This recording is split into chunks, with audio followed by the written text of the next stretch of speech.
حضور علیہ السلام نے ارشاد فرمایا، جس نے کسی شخص کی مصیبت کو دور کیا، کسی مومن کی تکلیف کو دور کیا، وہ بیماری تھی اس کے علاج میں مدد کی، اس نے کہیں جانا تھا سواری پہ بٹھا کے لے گیا، وہ بھوکا تھا اس کو کھانا کھلا دیا، اس کی جوان بچی تھی اور گھر کی دہلیز پہ بوڑھی ہو رہی تھی، اس نے شادی میں مدد دے دی، اس کی کوئی بھی تکلیف، کوئی بھی مصیبت جس میں وہ پھنسا تھا اس سے اسے نکالا۔ اللہ تعالیٰ اس کے لیے دنیا اور آخرت میں آسانیاں پیدا کرتا ہے۔ اگر آپ یہ چاہیں کہ میری زندگی سہل گزرے تو لوگوں کی زندگیوں کو سوکھا کر دو۔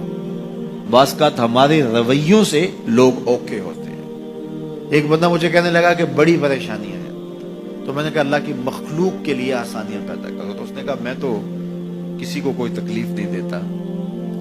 میں نے کہا کہ آپ کے گھر کے سامنے گلی کتنی چوڑی ہے؟ تو وہ کہنے لگا 12 فٹ کی گلی ہے۔ تو میں نے کہا کہ آپ نے جو تھڑا بنایا ہے وہ کتنا آپ نے بنایا؟ کہتا 3 سیڑھیاں۔ تو میں نے کہا کہ یہ اللہ کی مخلوق کو تکلیف نہیں ہے؟ 12 فٹ کی گلی ہے، لوگوں کی بیچاروں کی کبھی گاڑیاں بھی گزرتی ہیں، جنازے بھی گزرتے ہیں، اور تم نے 3 سیڑھیاں اس گلی کے اندر رکھی ہوئی ہیں اور تم سمجھتے ہو کہ میں کسی کو تکلیف نہیں دے رہا۔ تم لمحہ لمحہ اللہ کی مخلوق کو تکلیف دیتے ہو۔ میں گزرا ایک گلی سے تو اچانک لائٹ چلی گئی تو میرا گھٹنا زور سے ٹکرایا تو زخمی ہوا۔ کتنے دن زخمی نہیں، پرانی بات ہے۔ تو وہ کسی نے اپنے گھر کے سامنے 3 فٹ اونچا گٹر بنایا ہوا تھا۔ 8-10 فٹ گلی ہے اور 2 فٹ کا گٹر اونچا بنایا ہے، اور گلی سے ہم جا رہے ہیں تو گھٹنا لگا اور زخمی ہوا۔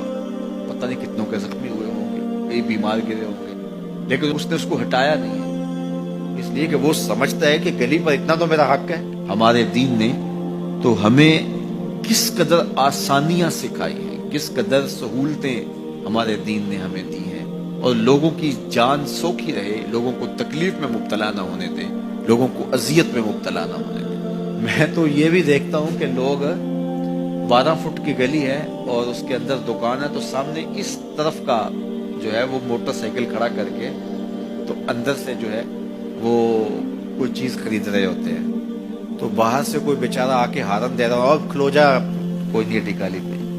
یعنی یہ بدتمیزی کی انتہا ہے، اور یہ ہمارے معاشرے کا المیہ ہے، لوگوں کے لیے اذیتیں پیدا کرنا، لوگوں کے لیے تکلیف پیدا کرنا، جبکہ ہمارے دین کی تعلیمات یہ ہیں کہ دوسروں کے لیے آسانیاں پیدا کرو، دوسروں کے لیے جو ہے وہ خیر پیدا کرو تو تمہارے لیے خیر پیدا ہو۔